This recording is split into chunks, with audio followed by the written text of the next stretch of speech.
Welcome to the Nerd Cave News. I am one of your hosts, Zach Dykes, joined along with the man born in the waters of the Gulf of Mexico to the magical creatures of the deep. He was tragically swept away by a hurricane up into the rivers of Alabama. He was raised by humans, but has the tail of a fish and the secret magical powers of the ocean. Derek-onius, the mermaid.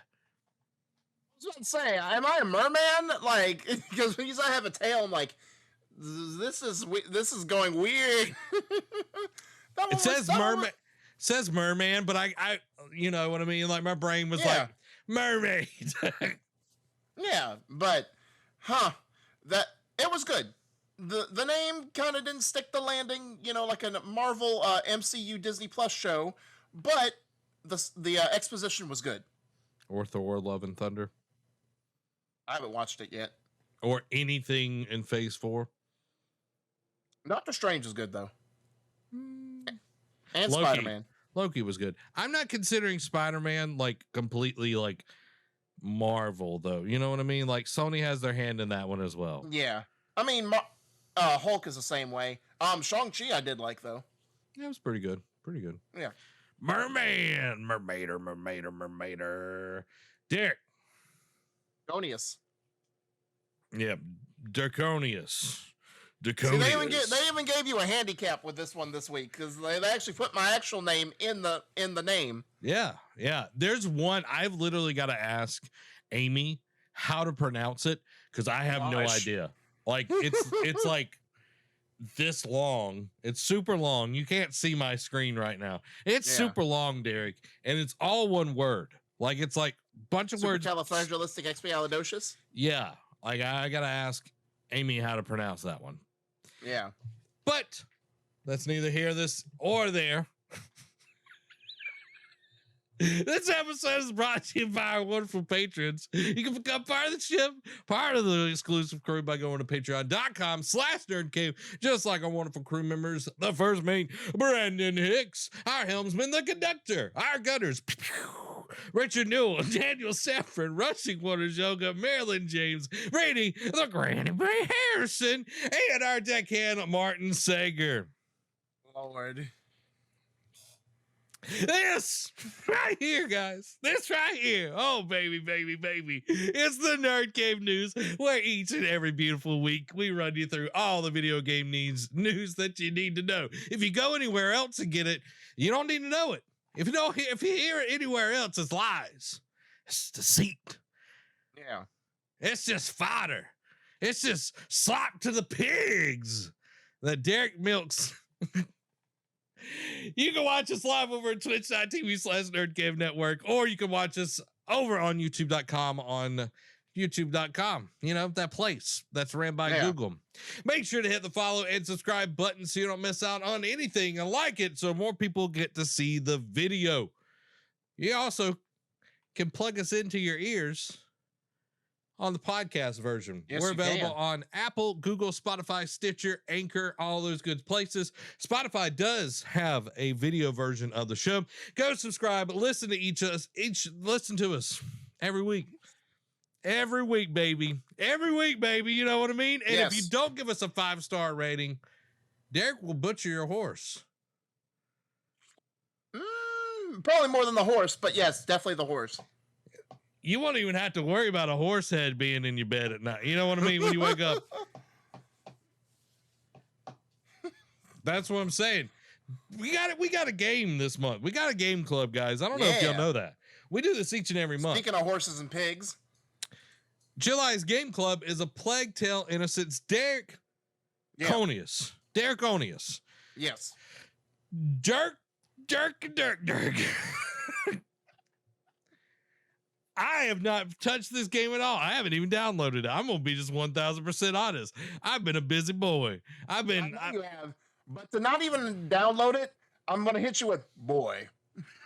That's fine. Be better. Next month we'll be playing that. But I haven't played it. But Dan, the man, he might not watch behind his ears because he's Dirty Dan. He's already finished it. 20 hours. You know what I mean? he beat Horizon Forbidden West before he officially made it our Game Club game. Now I will say this: if Dan likes something, he'll play the mess out of it. Yeah. If he doesn't like it, he's much like my guest, my co-host on the show, much like Lego Star Wars. I don't like it, so I'm not even gonna play this thing. Not even gonna attempt to play this thing. You beat 3 levels, which is more than you required of me. Dick, what do you think about A Plague Tale: Innocence? I'm actually liking it a lot more because last week I only played the first chapter. I'm through chapter 6 now, and I'm really loving the dynamic that Amicia and Hugo bring as because over these last couple of years, games have really taken on games have been imitating stuff. This for these couple of years we're all going to go open world, or this next couple of years we're going to go battle royale, and it's kind of come and gone for the most part. But one thing that's kind of steadily come up in video games is these companion ones. We've seen it in Last of Us. We've seen it in, Spider-Man to an extent. God of War has been more of a recent one. Ghost really didn't have a companion unless you want to count your horse. I'm really loving the brother-sister dynamic between Amicia and Hugo. Hugo is the typical kid that, he's been sheltered for reasons that I won't get into. So Amicia really didn't ever get to see him. And so Hugo really doesn't know how the outside world functions. He only knows that he was around his mom and he wants to be near family. And when he's sick type of deal. And he only knows certain ways to deal with it. Amicia, who hasn't been around him, is been out in the world, goes on hunts with her dad, and is really more open to and knows different things, more cultured. So, and she hasn't really been able to interact with her brother Hugo, and to see that dynamic work where it's all right, I need to help Hugo, or oh, he's just being a brat about this, or he doesn't understand and I need to force him, or do this so that way he understands, and it not working is really some of it does get a little tiring. All right, why are you were good just a minute ago. Why all of a sudden are you treating him badly now? But the dynamic is definitely the highlight of this game. The gameplay is really good. The stealth is, oh my gosh, it's so easy to get spotted in that game. If you even breathe, or if you even have part of your hair sticking out, a guard's I see you. Where are you? They must say, come out. But I think another interesting thing is because it's called A Plague Tale, which for those of you, if you haven't even seen trailers for the first one, or if you've seen at least one trailer for the sequel, Plague Tale Requiem, that the bubonic, I don't want to say if it's a bubonic plague, but the swarm of rats is a huge part of the game and the story. It starts it teased in the first chapter, but by chapter 2 to chapter 3, it really opens up, and it's all right, they become a major factor because they only come out when it's dark. Light scares them away, typical good evil type thing. But the puzzles to try and solve them is very interesting as well. Especially because, it gives you hints as well, but it doesn't always just give you a hint right away. It's all right, we're going to let you figure this out for a few seconds, and then if 30 seconds goes by and you're just standing there, we're going to be oh, hey, look at this. You talking about farm animals like pigs. I had to slaughter a pig because one of the chapters, you get surrounded by rats, and the only way to get through it doesn't have light. So, and if you don't have light, if there's carcasses or meat, chunks of meat, meat cleavers hanging, off a hook, or live product like animals or humans, you can let the rats kill them, and it'll buy you enough time to get across. So one of them was we need to get across, and it was so poor Hugo was oh, because you literally get the grain to lure the pig into this barn where you need to go. And Hugo's oh, time to feed the pig. Come on, boy, let's go eat. And he's so happy. And then you get up there. It's all right, we got to go up top. And Amicia, you knock out the lights. And Hugo's what are you doing? And she's look away, Hugo. Why? What? And he was so upset that I sacrificed this live pig to the rats. Me just listening, I'm just why did we pick this game? Oh my gosh. It does get a little dark, but the story is definitely good. Dan says, "Poor pig." Yeah. Dan, I know you played it. What did you think about the game? Just give me a 2-sentence Like, Yeah, for you're Dan, like, if you didn't hear a minute ago, I'm only through chapter 6, so be careful what you say. yeah, don't spoil anything, of course. Brandon says, I'll try a game, but if I don't like it, then I won't finish it. Yeah, I understand that. Yeah. I still think Princess Cutie was worse. That's what I was feeling. I was like, this is like a little bit watered down version of Princess Cutie. Like, Princess Yeah. Cutie, like, traumatizing, man. Traumatizing. Yeah. So, overall, you're enjoying the game. Yeah. I will. Definitely underrated. I'm glad it's one of the, because it was one of like 3 games that came out a couple years ago that was like by the same company. The Surge and Greedfall, and Mhm. Plague Tale was like the best reviewed out of all of them, so I'm glad it's the one that got the sequel. Oh, Well, man. Surge has got a Surge sequel got a as second well. one. Yeah. Yeah. Surge was, man, I tried. I got it as a review title, and it's just not my type of game, you know, like Dark Soul-esque kind of game is just not my game. Just not my cup of tea. But you know what is my cup of tea, Derek? Talking What is about that? the gaming news. First up, E3 will return in 2023 with Reed Pop running the show this time and not the ESA. So we did talk about, I forget if it was last week or like a couple shows ago, that E3 will return in physical form in 2023. And I was skeptical. I was like, all right, will it really? Or like, what capacity will it be? But now we know it has better backing.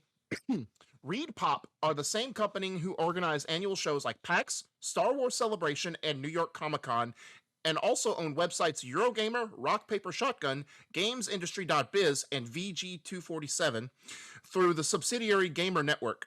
With Reed Pop now in the driver's seat, it can be expected that the E3 we see next year won't look like something put on by the ESA, or at least the one that exists in 2022. It almost sounds like Reed Pop will try to bring back the event back to its golden days. Quote, for years we've listened, heard, and studied the game community's feedback. E3 2023 will be recognizably epic, said Reed Pop's Global Vice President of Gaming, Kyle Marsden-Kish. Quote, a return to form that honors what always worked, while reshaping what didn't and setting a new benchmark for video game expos in 2023 and beyond. Reed Pop President Lance Fensterman also commented on the partnership, saying, quote, it is a tremendous honor and privilege for Reed Pop to take on the responsibility of bringing E3 back in 2023. With the support and endorsement of the ESA, we're going to build a world-class event to serve the global gaming industry in new and broader ways than we already do at Reed Pop through our portfolio of world-leading events and websites. So just to start off, like, you know, that's why I wanted to, before I got too much into the weeds, I wanted to read the article, because when you hear names like PAX, Star Wars Celebration, and then hear New York Comic Con, and then Eurogamer, GamesIndustry.biz, those are huge websites and events. So this is not just some, you know, startup company that wants to just, you know, bring it, you know, for, you know, headline feed buzz. They actually do events, put on, like, obviously there are some events, you know, every year that they're not as great as the previous ones, but they're consistent and the production value is done well. Especially with like Eurogamer, they do great reporting. GamesIndustry.biz has really come up in the last, I don't know how long they've been around, but at least from what like articles that use them as like supports for their shows, it's come up in at least the last year as very like credible articles. Now my one thing, and you know, I know I tend to ruin your questions that you already put in, Zach, so forgive me for this one. Well, good thing I haven't wrote any questions down for this one. So go All ahead. right, so I can't spoil anything. Good deal. All right. So while this is great, I want to get your thoughts on what do you think this means for E3, but I also want to do a follow-up to that, whereas it's like, do you think it's too late, and do you think like more of like how like Sony's done like state of plays, Nintendo does directs, like how more and more people have done. I know they have always done online, but now they don't do in-person. They haven't done in-person events for the last several years, but it's still garnered that, you know, the eyes on the screens to watch what announcements get put. Do you think that making it an in-person event will do better, or do you think that the online infrastructure of how gaming news works now has taken over? For me, I think the online portion of how games industry and everything is working now is going to be the way forward. You know, for the people, and I was listening to a podcast, it was last week, something like that.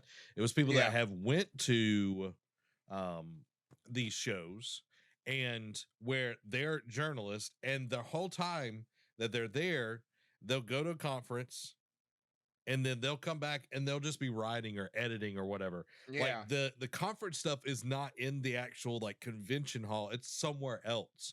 And it's like if you're there at the convention hall, that doesn't necessarily mean you're going to be at the conferences, like the announcements and all of that. Yeah. I think it saves people money not having to do these big convention centers. They're able to pour more money into the actual production side of things. They're able to, instead of padding them out to make it worth the money to rent these venues and everything, to actually just show what's ready. That's the thing that I liked about Xbox this past summer Yeah. games event and everything, was that they actually just the next 12 months all of this is coming out. There was no fluff there. It was very like boom boom boom boom boom, Yeah. and then they showed 12 minutes or 15 minutes of Starfield and everything. Yeah. I think E3 is dead. Okay, and the reason I say that is the name is ruined. The name Yeah. is ruined. People are tired of hearing about E3 is going to come back, because we got told that several years in a row that it's Yep. going to come back. Can Repop do it? Clearly they've got the pedigree to do this and everything. I just don't think the name overall has the staying power. They're gonna have to. It's gonna take a few years for them to prove themselves on this. That's how I'm kind of seeing it. Yeah. Is that it's not gonna just the first year is gonna be like, oh, everybody's bad. Yeah. They're gonna have to really bring in Sony, Nintendo, Xbox, third parties to be Yeah. on the convention floor and get people in there to play stuff and make it where the lines aren't long, that there's good turnover on people getting in and out and everything.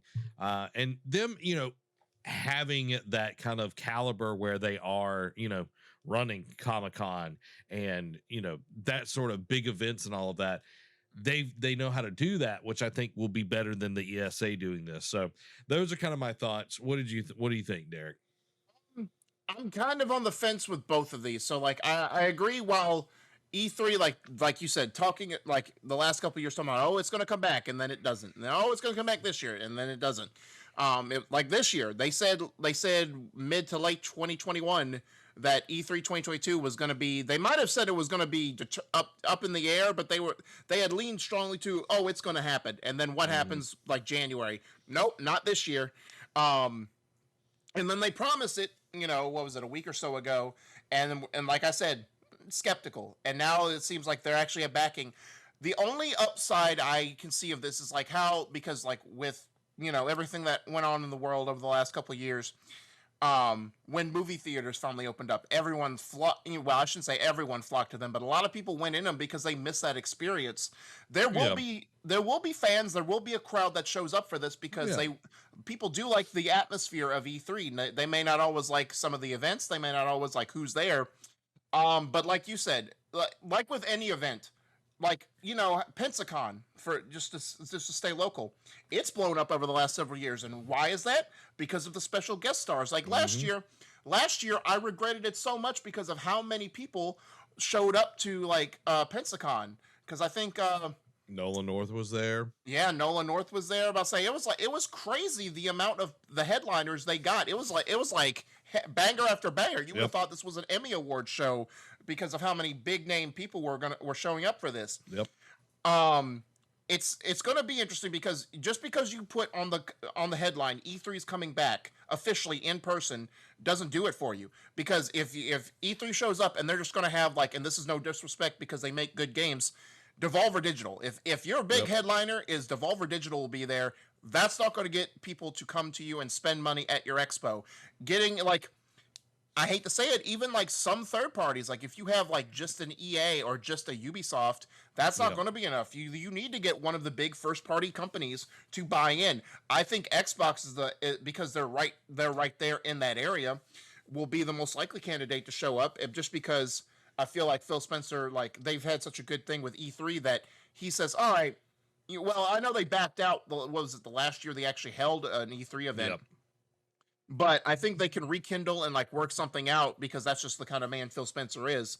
They could probably cut a deal with him, be like, all right, you want us to headline your show, you got to cut us a thing and not overcharge us for this rent space.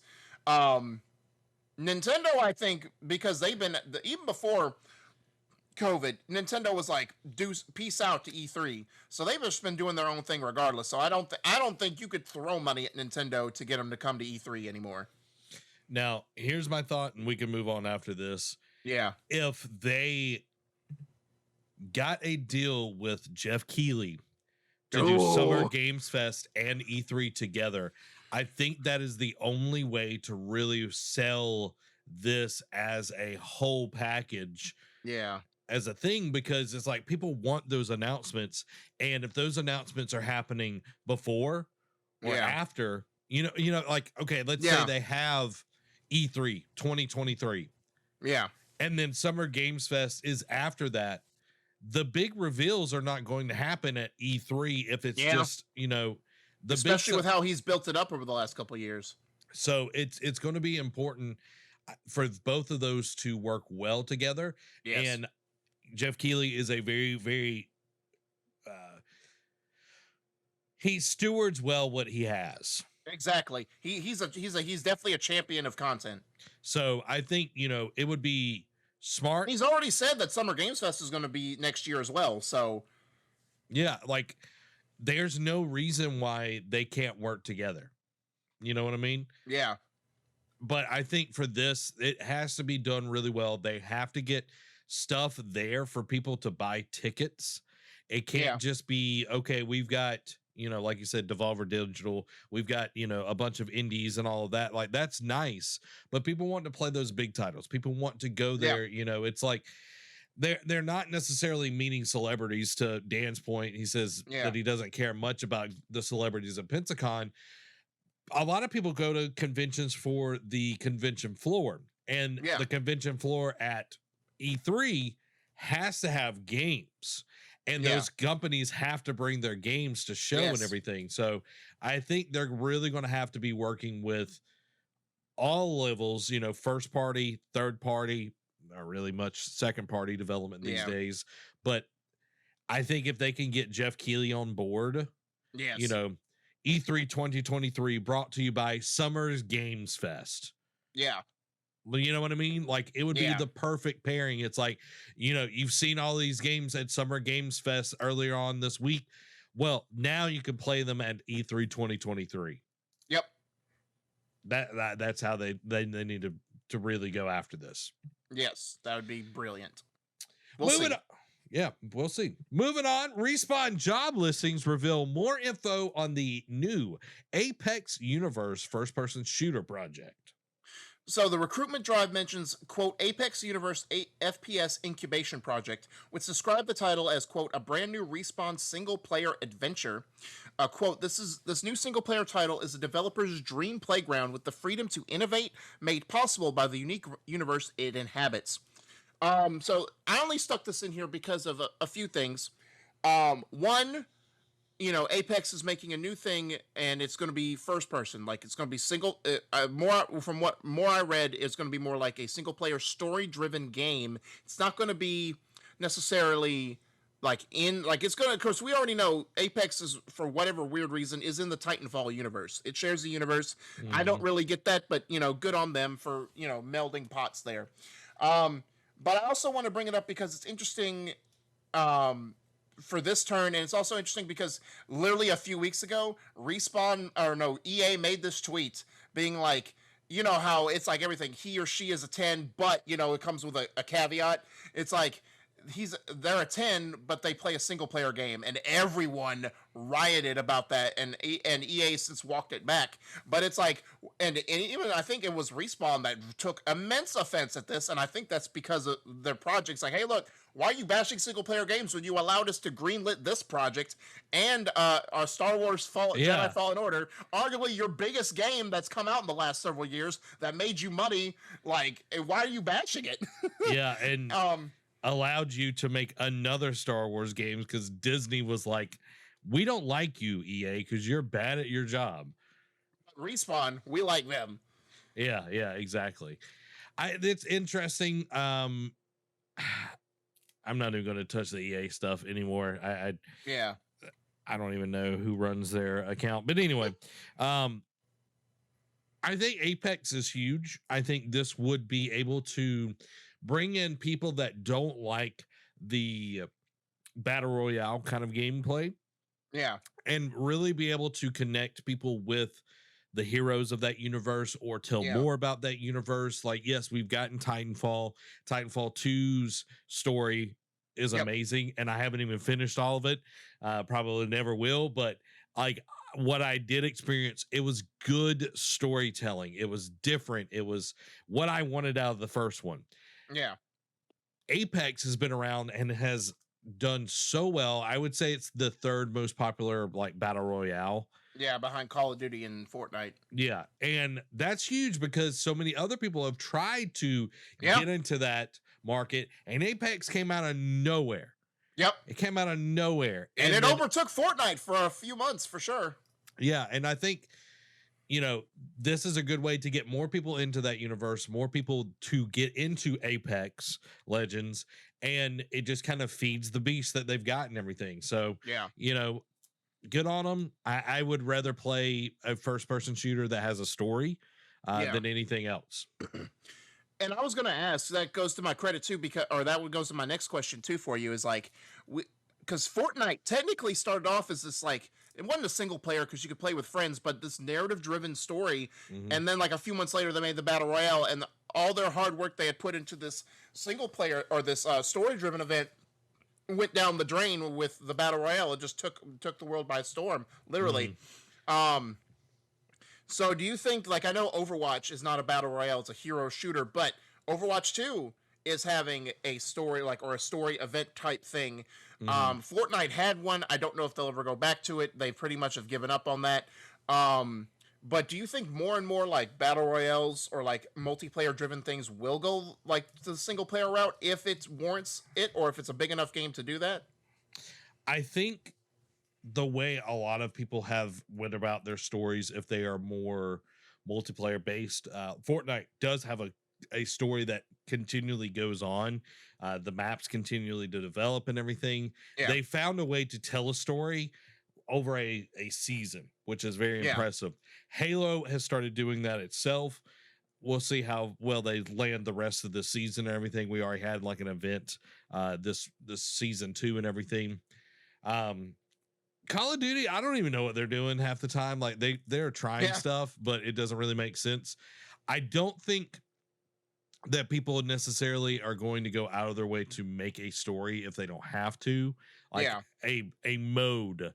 They're going to try to tell a story within their already developed thing. Yeah. Overwatch is a little bit different because people really want that connection with, the way that gameplay works. They're not able to really tell that much story out of like the way, moving one point to another point. They've had some things, but I don't think a lot of people are just going to be like, okay, we're going to do a first person shooter to explain stuff or to really push that forward. I think a lot of them that are making money like Fortnite are going to use their seasons to really kind of that push the narrative along. Yeah. Speaking of people that don't have a story, Ubisoft confirms Skull and Bones won't have a campaign. So we questioned it. I kind of assumed this was the case, but I have about to say it's made official now. Unlike most of Ubisoft's open world games, Skull and Bones does not have a campaign. Quote, it is definitely not a storyline driven game, says, but you don't finish Skull and Bones and have credits and a cutscene at the end. It's something we want to perpetuate as a live game for years and years to come. That's not to say there's no story at all, though. Quote, we do have pivotal characters or, quote, kingpins in the game that you'll meet on your journey, and they will have bits of story and background that you will be able to learn through jobs or the contracts with them. Instead of a main overarching storyline written by Ubisoft, Skull and Bones' story is one you make yourself. You set your own objectives, decide how you'll sail the waves, and plunder ships to increase your wealth and infamy. You can do all of this solo, but Skull and Bones is a shared world with up to 20 players on each server. You can team up with those other players or hunt them down, sink their ships, and steal their treasure. Now, this also goes with what I talked about because, again, right or for wrong, because they were announced around the same time, Skull and Bones, excuse me, Sea of Thieves. Mm-hmm. Sea of Thieves and Skull and Bones, they're kind of go hand in hand. We've seen this, and I think maybe Skull and Bones took a page out of Sea of Thieves book. With a type of pirate game, like if you want a story-based pirate game, go play Assassin's Creed Black Flag. I mean, that's going to be as close to a story-based pirate game as you're going to get. With these games now, especially with how centric they are on multiplayer and playing with other people, I like this trend that they went with. Like, yes, Sea of Thieves was bare bones as all get out, like the barest of bones. Like it was dry desert bone. It wasn't no meat left on those. But over time, like it says, you can meet kingpins and they'll tell you stories through contracts. What did we see with the first event, the Megalodon on Sea of Thieves? You got story beats, and then you finally eventually met up with the big bad in the Megalodon. And it's worked. Like, Sea of Thieves is still going strong. I know the content hasn't been like super exorbitant this year, as in past years, but they're still going strong with it, and they still are putting out stories that bring people back to play. Mm-hmm. Skull and Bones, I think, is making a right decision with this. Like, don't force a narrative, especially if you're only going to halfway do it. It's about the experience, building your own reputation, and for a genre like it is with pirates, you kind of want to do that anyway. Like, you could do that with any kind of genre, of course, but for pirates, because it's like the tales of the sea. Like, when you talk about pirates, you talk the tall tales, especially out at sea, like what you see or the fisherman tale or whatnot. That's what makes those kind of pirate stories, and I think they're really feeding into that in game form. And I think it did well with Sea of Thieves. We'll see how it does with Skull and Bones, but I think it's a good direction. An interesting take. This is how I'm gonna call it like I see it. Okay. Yeah. I feel like they are doing this to have a way to focus on. Well, we'll get there. I feel like this is their way to get the game out earlier than they would. Yeah. And for people to make up their own story, quote unquote, just like Dreams, like, oh, create your own stuff. Yeah. Like, the reason I don't like Sea of Thieves, or I didn't like Sea of Thieves, was because it was boring. Yeah. Go get this bunch of bananas and bring it to this place. I don't care about any of that. I do not care about any of that. I like a story. I like a reason to be going to do stuff, except for just for gold. Yes, some people go like, oh, but it's just for pirates. They only do things for gold. It's like, okay, they also have more ambitions than that. Yeah. This is how I'm gonna call it here. They're gonna start out bare bones. Yeah. And then 3 seasons. They're gonna have some sort of battle pass or some sort of microtransactions kind of. It's a Ubisoft blueprint at this point. Yeah. Then they're going to introduce the actual story. Once they got the game actually working, everybody's going to pay to test their game out and give them feedback. That's literally what's going to happen here. And then they're going to release the story. The only reason I started sort of liking Sea of Thieves is because they actually introduced a story with the Pirates of the Caribbean thing. That is the only reason I enjoyed it. The only other time was just playing with Travis and Trey, and it was just like, okay, I've got to make something like that I enjoy here. I'm going to blow up the ship. I'm going to cause chaos. Like, this right here just makes me feel like, okay, we're just going to do what we can and get this game out now, and then we're going to build it later, and we're going to charge people for it. And that's where I really feel that this is right now. And I found it very interesting calling them kingpins, because Sea of Thieves called them pirate lords, so I think that was like copyrighted, so they couldn't call them that. So but one thing, because we're talking about live service games and everything, Dan says this: I wish Halo would just make a story that was accessible all the time and not just during certain events. And I think that is one thing that Sea of Thieves has done really well, is that you can play, regardless of when, you can play majority of their events, like their storytelling events, at any given time. Yeah. Which is really nice. Yeah, that's true. So, But let's move on, Derek. Talking about people that don't put out enough content on things that are supposed to be live services.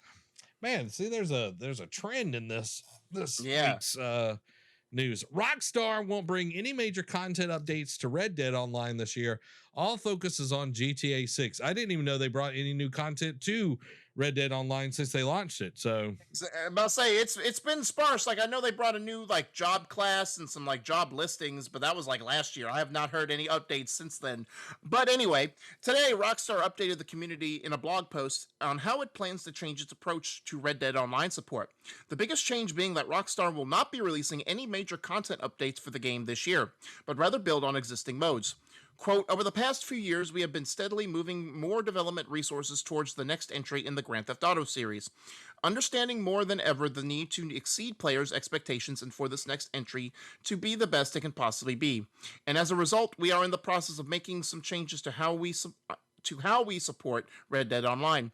Alongside seasonal special events and experience improvements, plus other changes to enhance and maintain a healthy Red Dead Online environment, we plan to build upon existing modes and add new Telegram missions this year, rather than delivering major themed content updates like in previous years.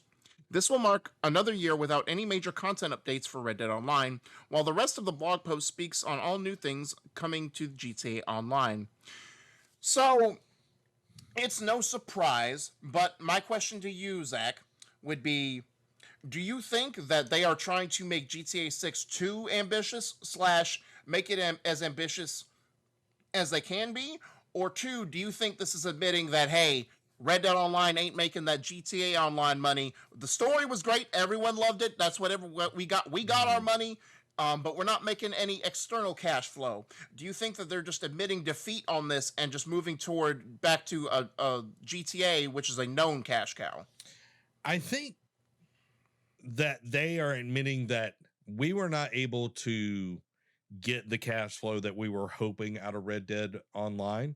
Yeah. And I have several things, and I'm going to get to Dan's comment here in just a minute. Yeah. One, it didn't launch with a game, and I know GTA Online did not launch with GTA 5. Yeah. But GTA Online had been already a part of the ecosystem and, you know, all the flow and everything when Red Dead 2 came out. Yeah. Red Dead Online did not get the same support that GTA Online got. Because technically didn't launch as our Red Dead Online launched as a beta, technically, right? Yeah. Yeah. Yeah. And you play, like, they constantly were putting out stuff for GTA Online all the time. And for the people that are playing Red Dead, it's like, okay, well, there's nothing to do here. And it just discourages people that wanted to play in that universe more. So what did they do? They went and made mods. They went and did more stuff in the actual game. They did crazier stuff there because the online portion was just really not there. It was not developed. And constantly, I know you're going to put your money, you know, where you're making money. You know what I mean? Yeah. They're not going to do stuff, but it was like Red Dead Online was not making as much money. So we're going to just keep pushing towards GTA Online, and we'll dole out some things here and there. And that was really it. And that's kind of, you know, it's sad, but it's like, this is also saying, hey, we're telling you up front, like, we're going to build out a little bit. We're going to leave, you know, a few people on here just to keep making it go. And, you know, cause they're going to be making some money out of this. Oh yeah. You know what I mean? But don't expect anything big, and you shouldn't have been expecting anything big because we haven't been doing anything for a long time. They didn't say anything about GTA Online not getting that support, not coming out with new stuff. They said Red Dead Online. Yeah. You know what I mean? So it's like, okay, we're just... Oh, good point. That's a very good point. Yeah. Yeah. So it's like, you got to read through the minutia. The minutia. I was going to say the manure, but yeah, you got to read through the minutia there, and see what they're actually saying here is like, it's not making enough money for us to continue to support new content. We're pushing forward to GTA 6 to get that out there. So, well, and I also wonder, like, you don't have to technically respond to this one. This is just me thinking out loud. And yes, I understand, like we talked about, like, how not every like multiplayer game has to be force fed a single player story if it doesn't warrant it. like every genre can work if done right. Like, I mean, Red Dead on like if you would have told me Red Dead Redemption would have made Western game like big, like the Western genre big in video, or like would have been the significant like poster child for how to do a Western video game right, I would have laughed at you because all right, Call of Juarez was like the closest thing at the time, and that was mediocre at best. But then Red Dead Redemption came out and took the world by storm, and then Red Dead 2 was the story as far as story wise was even bigger. Yeah. But I think this is like, again, if done right, it could work. But I think this was also a testament to maybe online Western, like using the Western genre as like for multiplayer purposes doesn't work as well as like more modern settings or futuristic settings. Or if it's not a traditional first person shooter, it doesn't work. I don't necessarily think that it's a genre thing or a setting thing. I think it's more of what can you do online? You know, what can you do in this mode? People there. Yeah, and I'll jump into Dan's, and I'll talk about my experience with it. Dan said, I only played about an hour of Red Dead Online when the game first came out, but you could only create ugly people in the character creation, so I lost interest. Maybe they fixed that at some point. Not sure. Well, I'm not sure about ugly people, but I'm pretty. But anyway, you know, like the character creation was all right, but it just felt like it was kind of lackluster. Like you were like this criminal that got busted out of jail, and it was like, okay, now you got to go do all these tasks or whatever. It didn't feel. I know like GTA Online also has kind of that barrier to entry. I don't know. It just didn't feel like, okay, I feel empowered. It felt like I was a peon, you know, and like the rest of the game, it felt like I was powerful playing, you know, as Arthur, you know, but this, I didn't feel that. Yeah, that's true. And it was just that dynamic shift didn't really make me want to stay around. Yeah. So we'll see when GTA 6 comes out, if it's worth it, you know? Yeah. We also see, Derek, because we're going to get into the PlayStation news now.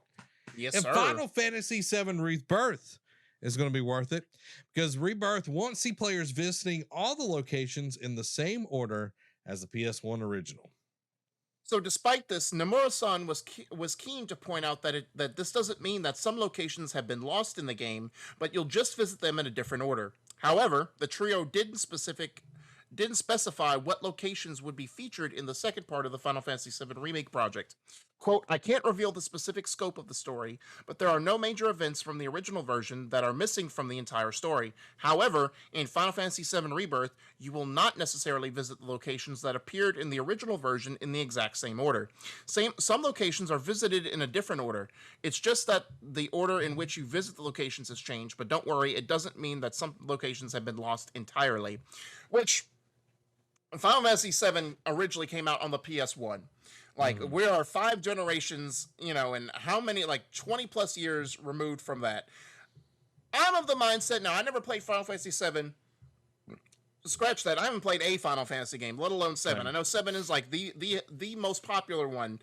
And I'm kind of, the more and more I see on this, the more I'm tempted to play the remake Intergrade on PlayStation 5 just to see what it's all about. Because I've heard really good things. And the voice cast is pretty solid from what I've read. Yeah, I'm in there. Did you know that? No, I didn't. Yeah, you didn't tell me that. Why are you not gonna tell me, bro? Actually, I know the girl that plays the one that Sephiroth kills. Aerith. Yes, I remember you telling me that. Bree. But I'm okay with this. Like, as long as it, you know, it's a remake, which means like they're building it from the ground up. Like, yes, I know they did another iteration many years ago on PC that was a little bit more updated, but this is like a complete overhaul from the ground up, like tearing it down to the studs and building it back up. I'm okay with them taking liberties because, again, like now with Last of Us 1 remake, which we'll get into in just a minute, it's not been that many years since it's removed. So I mean, if they were to say, "Oh, we're going to change some things around," I'm like, "Why? That game's not that old." But when you get to a 20-plus-year-old game that was made for like 8-bit, 16-bit graphics, you can take some liberties with what you do, and especially if you can think of better ways to tell the story that was, like a classic to fans, or like give a reason for new fans to bring it in, or like tell it in a different way. I'm okay with that. And like they repeatedly said throughout that little excerpt I read, they took nothing out. They just Yeah. pretty much played the cup game, shuffled things around and basically said, all right. And it's probably stuff that's not that significant anyway. You know what I mean? It's probably like something like, oh, you get to go to this city and get this item first, where originally you didn't. You got that third or fourth or whatever. So it's probably not that significant. It's of course with any fan base, it's like, oh, you changed the thing I like, her. But it's in the grand scheme of things, it probably won't be that significant unless it's like, oh, Aerith dies a lot sooner than you think type of thing. You know what I mean? But I'm okay with it. Yeah, for me, like it could be a story based like pacing kind of thing, where things make more sense, the storytelling's more clear, or more succinct and precise. It also could be a quality of life thing. Hey, it would be much easier if I had X item that I get in this town, that would have been 20 hours in the original, but I get it in the 10th hour, and I'm able to that boss that everybody hates, like every game. I'm thinking about what was it, it was like you became like a monster type deal, and you could like shape shift and all of that. It was like a PS2 game. Like they made two of them, and like it was a lot like the Hulk game. Yeah. It was like infection and all of that kind of stuff, but like you were like a superhero. Yeah. You know what I'm talking about? No, I don't. Nothing's coming to mind, because first of all, it was like Prototype and Infamous. Prototype, there we go. Yeah, that's what it was. Yeah, Prototype was PS3. Prototype 1's final boss I never beat because it was too stupid hard. So like, having all of that would be much, much better. Dan, wow, spoilers much. If you didn't know that, Dan, I don't know what's going on there, but Dan says, I didn't play much of the original, but I love the remake. And he says, I have a theory that the remake is not technically a remake, but a continuation that plays with time travel in some form. Whoa, spoilers! And future installments. And when oh, go ahead. I'm sorry. Yeah, Derek jumping the gun here with time travel here. I don't know. I played a little bit of the first part. Yeah. And it looks good. It just ain't for me. Yeah, I mean, it's very beautiful. The combat is boring. Boring. It was originally a turn-based game, so it would have been a lot worse. I have heard that theory, actually. Not heavily, but I have seen that theory thrown around a little bit about how, they're just like, it's like a multiverse, like an alternate universe type thing, which that would be cool if it did, but because it'd be something different. But yeah, I think like telling like the story beat, like we see like in long running anime like Naruto, right? You'll be getting along the story, and all of a sudden filler pops in halfway through, and it's like, why are we here? Like, why are you doing this? Like, this is not necessary. So they probably are like let's just say, for the sake of argument, you're going like this like mission to find something to like save somebody, and all in the middle of it's like, hey, let's go do this chocobo race at this city, and it's like, this hasn't. Aren't we supposed to save somebody right now? So they're probably like, all right, let's put the chocobo race after we complete this mission. That type of thing. Yeah. There is a mission. I know we're getting a remake of Star Wars Knights of the Old Republic, which I'm really excited about. But in Star Wars The Knights of the Old Republic 2, there's a mission on Nar Shaddaa that you're going along and you're doing all of this pretty good storytelling, and then it just ends with you finding someone's hand, like in this workshop, like where, like this person that you've been talking about, and like you come back and there's a hand. There's no other thing about that mission. You literally find the hand and that's it. There's no wrap up to it. There's no explanation. You find the hand. It's like you found a severed hand, and it's Congrats. it's like, okay. So like, like fixing those kind of things, making the story telling better, pacing better, that I'm down with that. I have no problems with that. Yeah. None at all. Moving on, Derek. The Last of Us Part 1 remake developer says it's not a cash grab. Totally not a cash grab. Wink, wink, nudge, nudge. Robert Morrison, who also worked on God of War 2018, Resident Evil 7, and Injustice 2, said that The Last of Us Part 1 is, quote, the most meticulously built and crafted project that I've ever seen or been a part of in my entire career. The game, which is a remake of the original 2013 PS3 version, has updated animations, new enemy AI based on The Last of Us Part 2, 60 frames per second performance, and an upgraded combat system. It's faced some criticism online for its $70 price tag. However, with some suggesting that a remake shouldn't cost the same as a brand new game such as Horizon Forbidden West or Returnal. Morrison disagrees, saying that The Last of Us Part 1 remake has the highest level of care and attention to detail possible. Developer Naughty Dog has shown off some of the new models and animations already, with tests being the most recent example. So, I'm of two minds. I believe that they're doing both. I believe that from Naughty Dog's side, they do want to be like, hey, part 2 was successful, but we could do a lot of what we could do in part 2 we couldn't do in part 1. Let's just make like an updated version of that, because I think it's more of an update. Because like, I know when I think a remake, like Final Fantasy VII remake, I think like built from the ground up, like with new color polish, and technically it is, but graphically it doesn't look that much different than from the 2013, except with better performance. But we'll see. But now I'm also of the mindset that it is kind of like, especially when you put it at $70, like that's Sony stepping in, being like, we need some money on this. We put our hard-earned cash into it. We want some cash back. Now, here are my thoughts. Okay. It being so meticulously built, this guy has worked on, God of War, Resident Evil 7, Injustice 2, especially God of War, Resident Evil 7. Those games are really good. Injustice 2 was all right. Yeah. 1, I think, is still a better story. But anyway. Yeah. Them working on AI, working on how the game runs, putting it on. Are they on a new engine for this? They're just not. I don't know if it's a new one, but they're using the same one that Last of Us Part 2 ran on. Probably a new engine at that point. They are, this is kind of a stroking of the ego. I want to say this for PlayStation. Last of Us is one of the best games that they've ever made for PlayStation. It was obviously the start of the pivot point for what kind of games they make. So it's like, okay, our pivotal moment. This is like George Lucas going back and like making several different versions of Star Wars. Yeah. This is their like updating it to the newest whatever. Okay. Yeah. But this was the game that kind of shifted them into what PlayStation 4 PlayStation was going to be. This was at the end of PlayStation 3. It was like, okay, we're going to make games that are really good, that tell stories, that get the people what they want. And that's good games. Them doing this, they're putting in a ton of stuff. They're updating animations, doing all of this kind of stuff. There's a lot of work going into this. Thus, it's going to cost money. They're paying people to do this.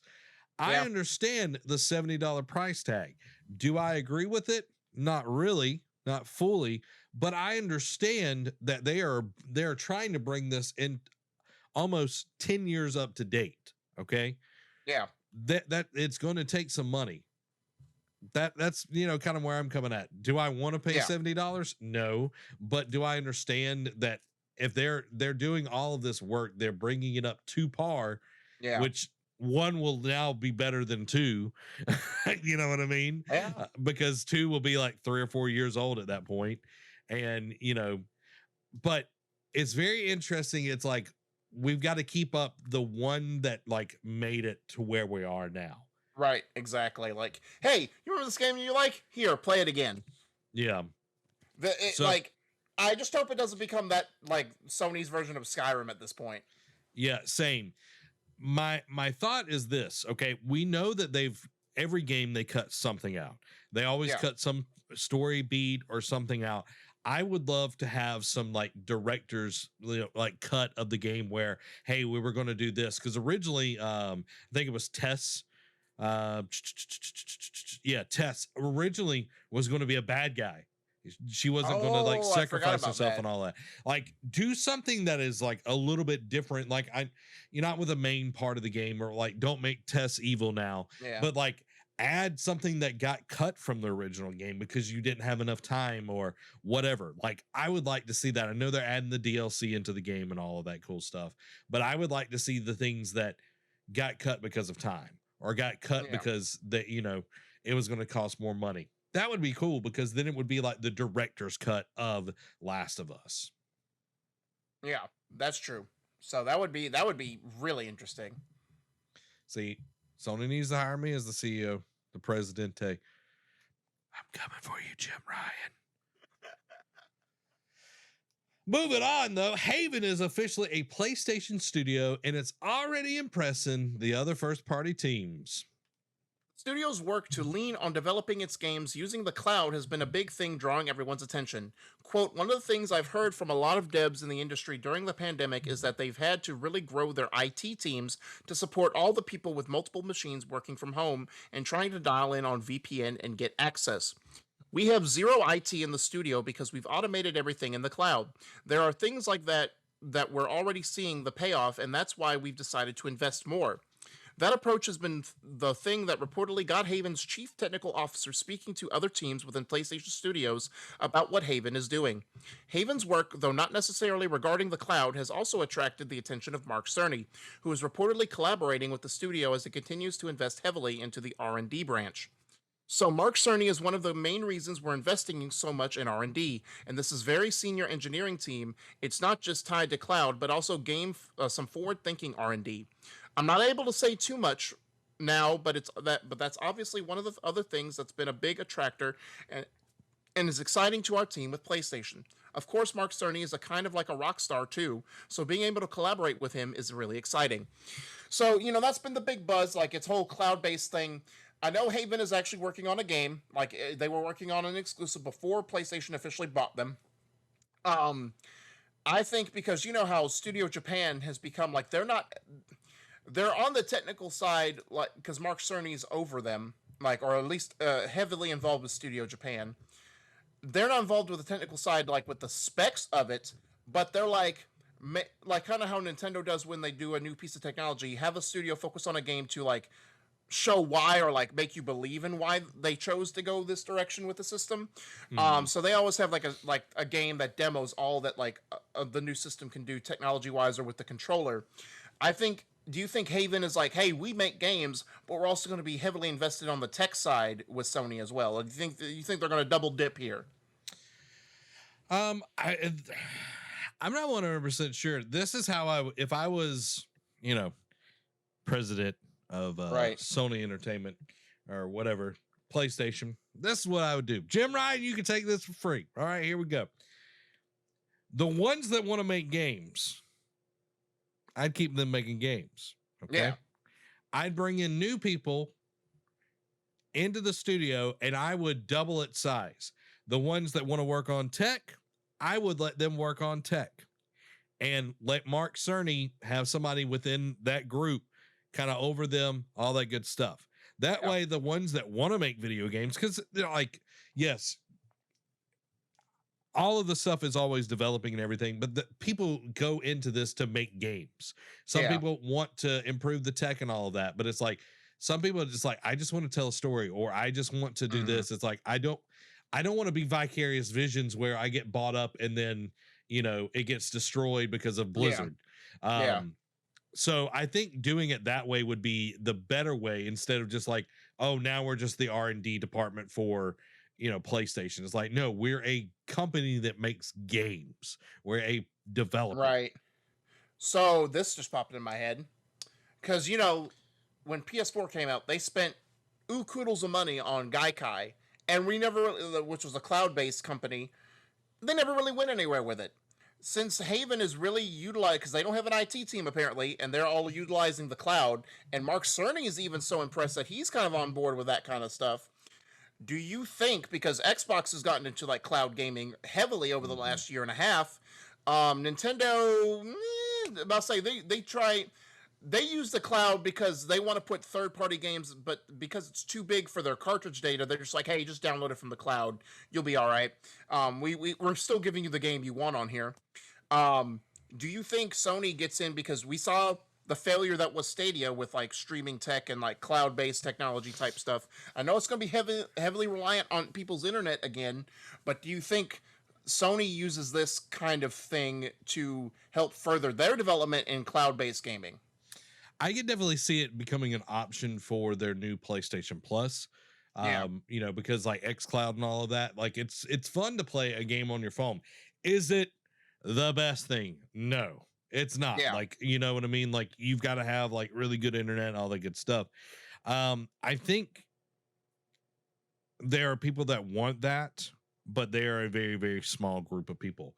I think if they can improve their infrastructure online, I think that would be the thing that they're going to try to do. So their Yeah. connection is better. They're able to stream games if they want to stream them instead of downloading them. Like, because games have become so large. Yes. Or you might have a PlayStation 5, but there's a PlayStation 5 Pro. You can pay $10 a month and you are able to use their cloud services to play more advanced games down the road.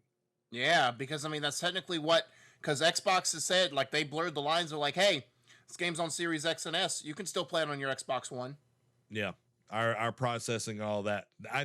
They might be going that route as well. Yeah, interesting.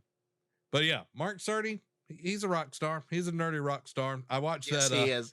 I watched that whole breakdown of the PS5 before it came out. I was like, you're talking so far above my head, but I'm going to watch every second of this. But yeah, He's just one of those treasures that you don't want to be mean to. Exactly. You don't want to be. He's like Shuhei. You know what I mean? Yeah, like he Shuhei. is. Just not as well known as Shuhei. I mean, well, I shouldn't say that. He just doesn't like the glitz and glamour as Shuhei does. Exactly. He just likes to be like in the tech part of it and all that good stuff. Yeah. But welcome to the family, Haven. We're glad that you're here. Yes. You can call me Uncle Zach. Old Jade Raymond, you're doing good things. See, like Jim Ryan gets like an email with this video. It's like, this dude's coming after your job. It's like, you know where to find me. You know where to find me. Derek, let's get into the PlayStation quickies. So to start off, the new PS5 system update adds auto low latency mode, or ALLM. Western Digital's WD Black SN850 SSD is the first licensed PS5 expansion drive. The Tomorrow Children Phoenix Edition, much like the Phoenix Rising from the Ashes, comes to PS4 on September 6th. Stray's PS5 Physical Edition launches September 20th. Returnal on PC could be announced soon as Steam DB page keeps updating. Bloodborne Remake for PS5 is reportedly not happening. Some more Last of Us news. The Last of Us Part 1 has gone gold ahead of its September 2nd release date. The Last of Us Part 1 had no crunch, says Environment Artist. And The Last of Us HBO series to debut closer to early 2023. Returnal, man. I want to play that game. I'll say, can you imagine that? Can you imagine those particle effects on a PC? That's insane. Especially like if you got like one of them 30 series graphics cards. Yeah. You got one of them beasts. Bloodborne, man. Like, do you think Bloodborne is like dead in the water, or do you think that it is secretly getting a sequel? Like, I know people want to get a sequel for it. I know people want a sequel for it, but I think at this point, I think it's reaching Half-Life 3. Half-Life 3. Nah, I don't think it's on the same level as that. It's how about this? It's at least creeping there. It's getting close, because people keep wanting a sequel or wanting a remake. Like, people keep, like, I know, did they or did they not do like a 60 frames per second up? No, they didn't do it, and a fan did it for them, or someone did it of their own accord. I don't know. I think if we don't see a PC port for it, then it is officially dead in the water. Because Sony is going through and putting a lot of like their big named exclusives, or a lot of like their best selling exclusives, on PC now. Because I mean, Spider-Man Remastered is the latest one that got announced. I know the game we don't talk about up there in old Oregon is on PC, but it was out of this. I think they were just trying to see if it would revive the series more so than it would, because it did well or it didn't do well. But I don't know if we don't see Bloodborne come to PC, I think it's officially dead in the water. But if it comes to PC, we might have hope. Not saying it's definite, but we might have hope. What is Blue Point working on right now? Oh, I don't think we know. Like, I could be wrong on that one, but I don't think we know. Like, because what was our last one? It was oh gosh, because I know what was the one they just put out? Didn't they do Demon Souls? Yes, thank you. Yeah, they did Demon Souls. So it's about time we know their next project again. Yeah. I mean, people are pointing to a Metal Gear Solid remake. I don't know. Yeah. I think this is my thought. Mm-hmm.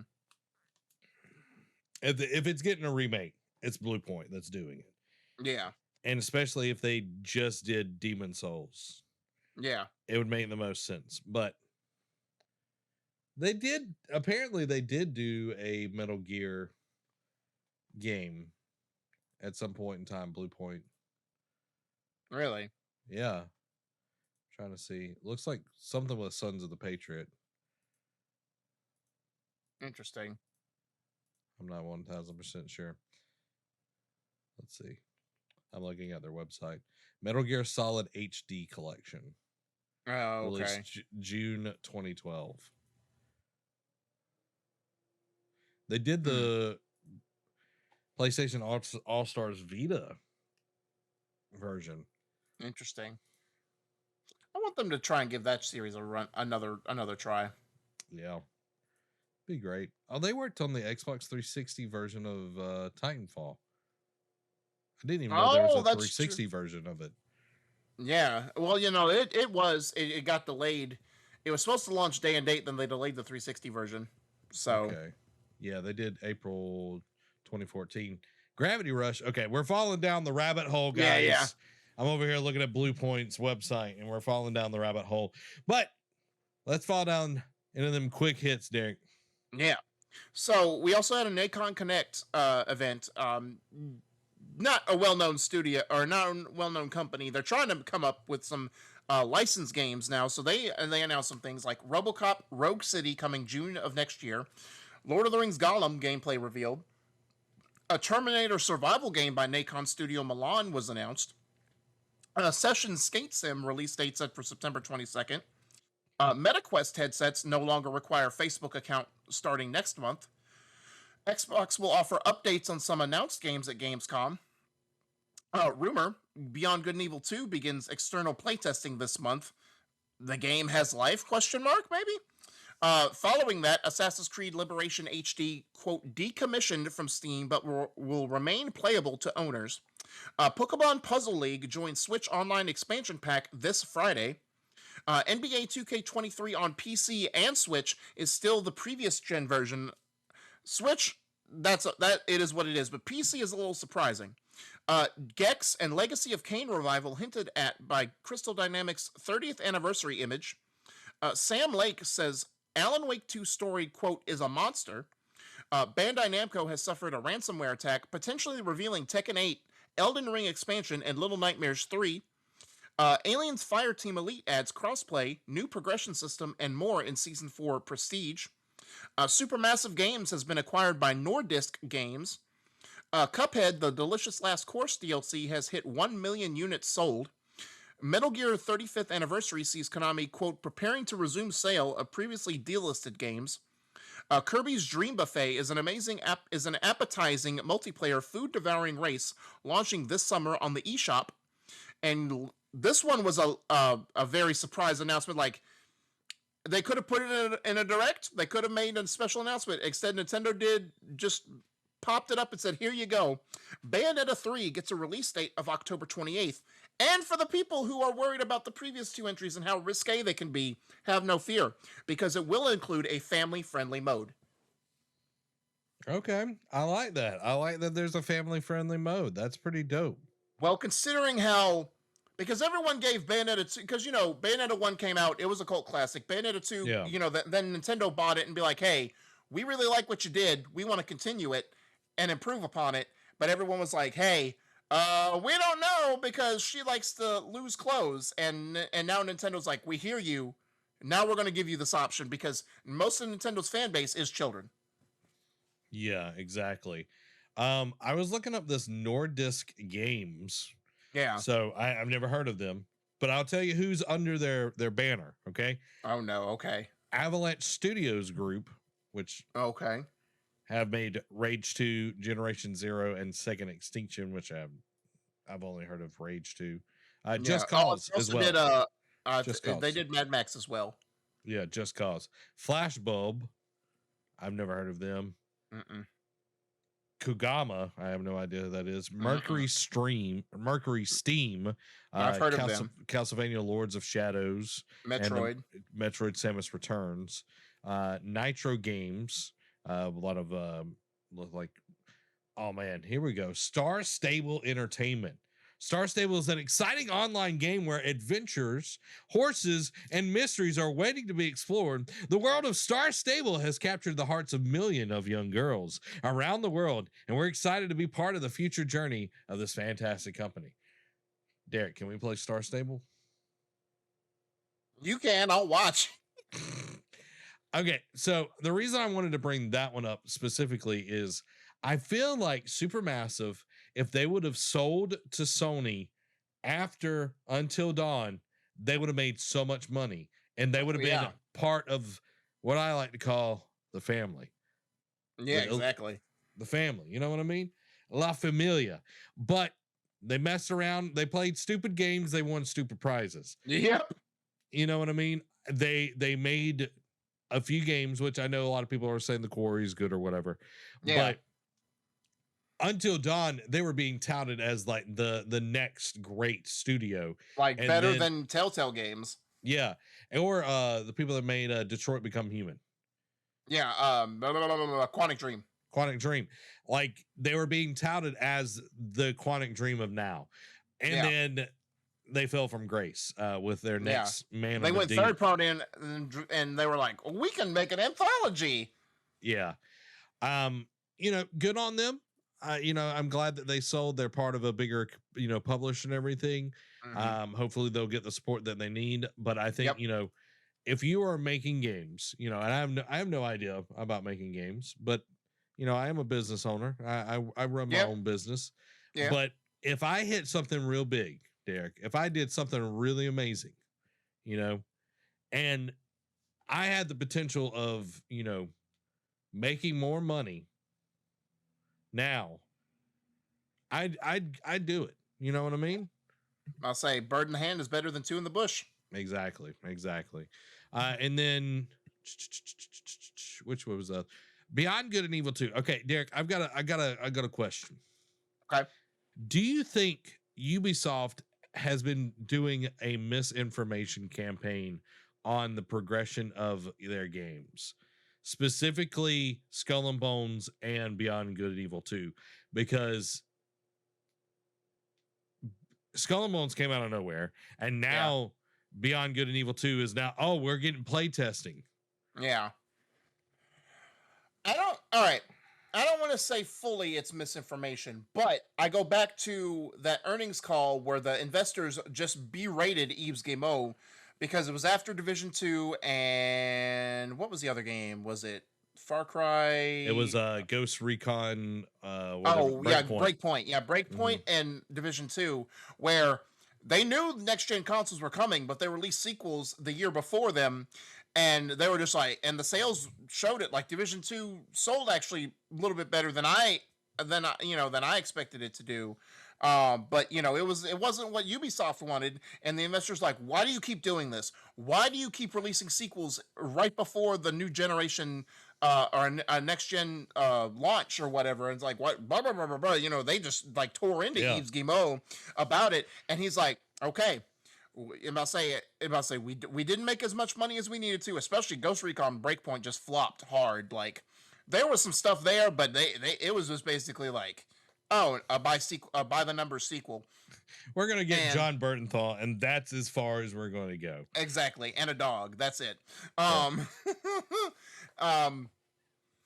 And so I think it's a twofold where it's like, hey, we're gonna polish these games, work on them, and make sure that make sure that they're something people want to play, but we're also gonna make sure that we do something that's gonna make us money. So I don't think it's a misinformation because these games were announced long before those talks ever happened. At the same time, I think that they also got ahead of themselves to an extent. They were like, "Hey, this game's coming out, or we're going to work on this." Now, granted, COVID did happen, but it was also like, "Hey, we have to backtrack. We need to work on some things, especially since this whole they're still trying to figure out this live service thing, like how they want to integrate it with every type of game they want to make, because that's what, instead of just doing games and letting, like, unlike Sony, where Sony lets their people work on the games they want to create, like, yeah, Sony steps in with when it comes to like marketing and price points and all that jazz, but they let their studios be themselves. Ubisoft's like, hey, Ghost Recon Breakpoint, we know you're an open world single player adventure game. We want to incorporate live service where you just can keep updating content. Oh, that wasn't in your original plan? Do it anyway. We don't care. We want money. Yeah, and I think that's the biggest issue with them is they've tried to put themselves in a position where they can make money from every single thing. And instead of making good content, instead of making good games, they've shoehorned a lot of stuff, and that's put them in the position that they're in. And if they want to be successful, I think they've learned that lesson. I hope, we'll see. Skull and Bones will be that determining factor. Like, I hope that they've learned that lesson, and now they'll, go forward in making better games. Yeah. You know what I mean? So that's my hope, my dreams, my wishes. Yeah. But there you go, guys. There is the episode this week. We hope that you enjoyed it. Let us know what you're most excited about. Are you excited for Skull and Bones? Are you getting it day one? Are you putting it on your wish list? November 8th. Be here right around the corner. Or you could join me and Derek at Five Guys on November 9th with our PlayStation 5s hooked up. We got our game consoles right there. So I'm not doing that. Dude, I know the chef. I know the cook at Five Guys. I'm sure he'd be like, "Yeah, man, you can hook it up. Let's watch it." Dude, what if I could do that? What if I could be like, "Hey, can we bring in our PlayStation 5s and play God of War while we eat Five Guys?" So okay. Here's my stipulations for this, because all right. While there are some games I don't care if it gets spoiled for me or not, the God of War series is one of the few like that Horizon, and when they eventually do a Ghost of Tsushima sequel, that we know, like with Last of Us Part 2, lots of spoilers got leaked for that. I know there's probably going to be, right up until November 9th, there's probably some stuff's going to get out about God of War Ragnarok and something about the story. If we do, I don't think I'm going to agree to it, but if we do by chance happen to do something like that, we'll have to rent the restaurant out, and it's just going to be us and the cooks, because some nice person, not a tool bag or anything, or a jerk, is going to come in there and be like, "Oh, I already saw this online. So and so dies in this one." I'm just like, well, no, never mind. I'm not going to play this anymore. I want to enjoy this in the comfort and peace and quiet.